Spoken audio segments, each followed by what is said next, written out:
Right now, blue is everywhere around you. It's in the light bouncing off your phone screen. It's in the sky you glanced at this morning without really looking. Maybe it's on the jeans you're wearing. Blue is so common, so unremarkable, that your brain doesn't even flag it as special anymore. It's just there.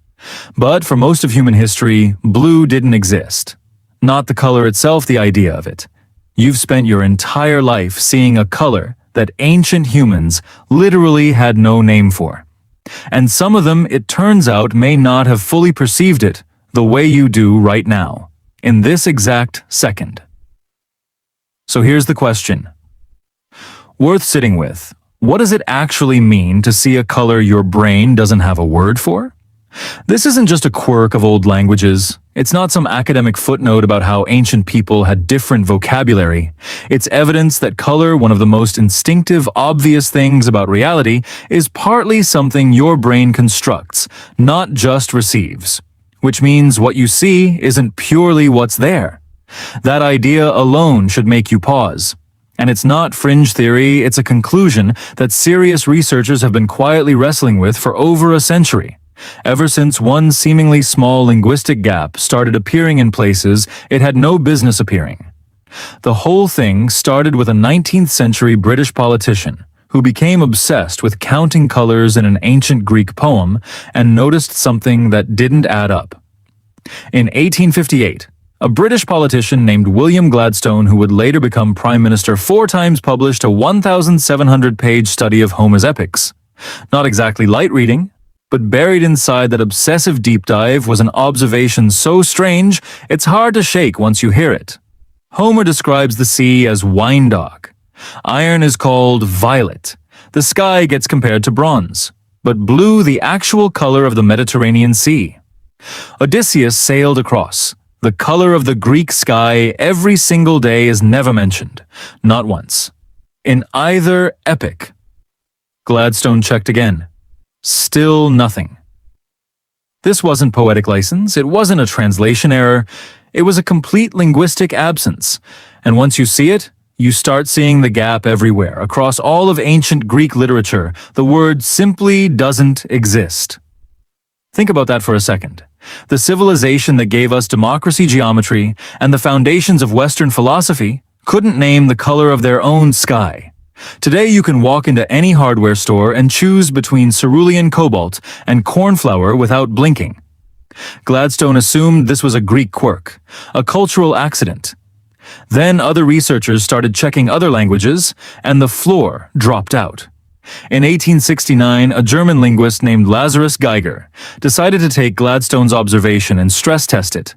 He pulled ancient texts from cultures that had never had contact with each other: Icelandic sagas, the Hindu Vedas, ancient Hebrew scripture, Chinese classical texts, indigenous African oral traditions, and went looking for blue. It wasn't there, in any of them. Not a single ancient language, from any corner of the world, had a word for blue. And when Geiger mapped out which colors did get named, something even stranger emerged. The order was almost identical across every culture. Black and white first, then red, then yellow and green and blue. Always dead last. As if humanity had to unlock it, like a level in a game nobody knew they were playing.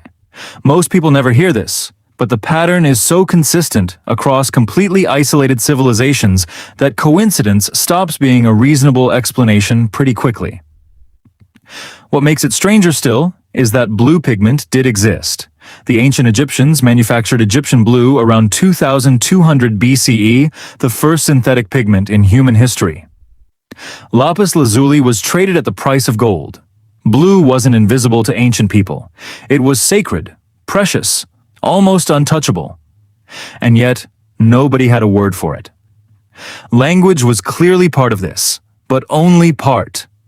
Because what researchers found next suggested the gap went somewhere much deeper than vocabulary. In 2006, a researcher named Jules Davidoff traveled to Namibia to study the Himba people, a tribe whose language, to this day, has no distinct word for blue. What he found there is one of those results that makes you question something you've never once thought to question. Davidoff showed Himba participants a circle of green squares with a single blue square hidden among them. Simple enough, right? Most people spotted in under a second. The Himba struggled, significantly.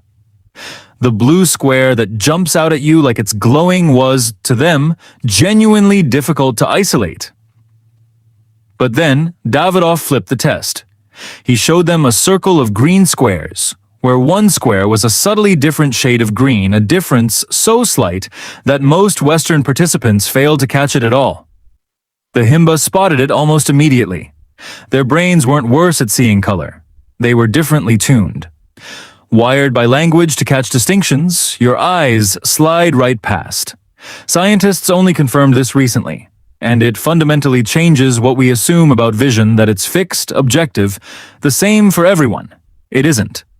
Which means this stopped being a history question a long time ago. It became a neuroscience one.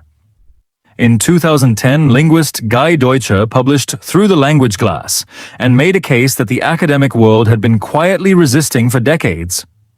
Color categories, he argued, aren't labels we attach to a reality that already exists in full detail.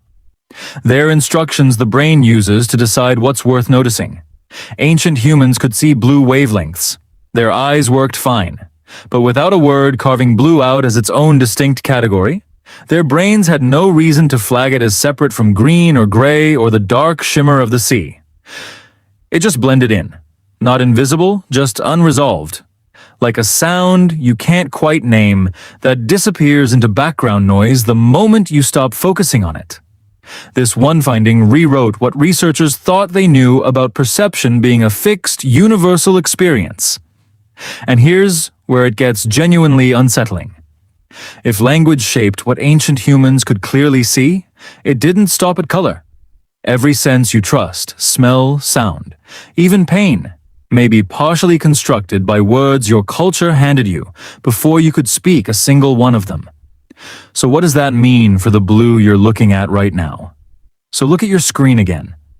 That soft blue glow hitting your eyes, the sky outside your window, the faint blue stitched into your clothes. It feels automatic, effortless, like you're just passively receiving reality as it is. But you're not. You're using a mental category your ancestors went thousands of years without. Entire civilizations rose and fell under blue skies they never carved into language. They saw the same wavelengths. They walked under the same horizon.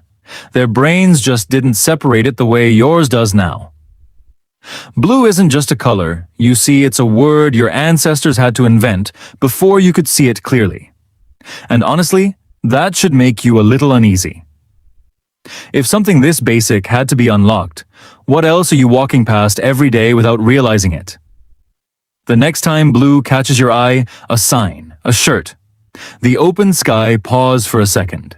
By the end of this, you'll never look at the color blue the same way again, because now you know it once didn't exist at all.